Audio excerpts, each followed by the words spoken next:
Hello dear students. In this video we will start the new chapter cell, the unit of life.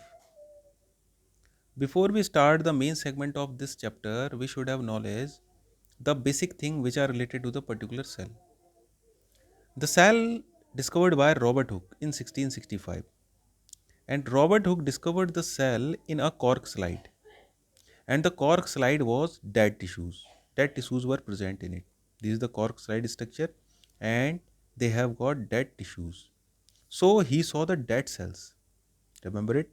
Robert Hooke saw the dead cells. Indirectly, we can say that the Robert Hooke discovered the cell, and these all cells was dead cells.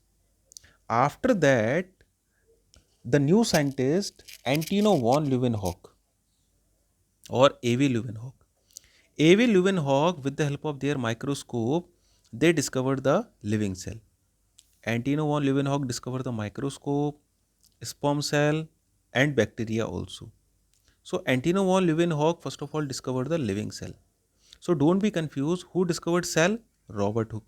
Who discovered the living cell? Antino von Leeuwenhoek. Now, Robert Brown. After that, the another scientist, Robert Brown, they discovered the nucleus. Then there was a cell theory. And this cell theory was proposed by two types of scientists, Sedlin and Swan. Now, what is the main purpose of this cell theory? We will discuss afterwards. After this cell theory, the modern cell theory given.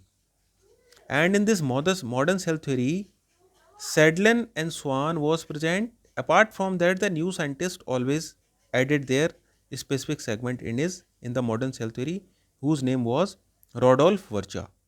It means modern cell theory proposed by three types of scientists. It is a combination of three types of scientists' thesis, Sedlin and Swan and Rodolph Virchow. Now question is that rise, what are the basic segment or the important segment of the modern cell theory? In the case of modern cell theory, these all three scientists they propose that all living things are made up of cells. Second thing they proposed, the functions of an organism is outcome of all the functions of the cells. It means if cell respire, we respire. If cell have got dividation, we have also the dividation. Clear? Those types of important things are present in cell, they are also present in particular organism also. At last, third segment, all the cells are arise from the pre-existing cells. This segment is introduced by the Rudolf Virchow. In their local language, Rudolf Virchow proposed this segment with the help of a phrase which is known as omnis cellula a cellula. Local language में all the cells are arise from the pre existing cell, इसको ओमनिस सेलुला अ सेलुला के नाम से भी जाना जाता है. That's all about the basic thing which are related to the cell.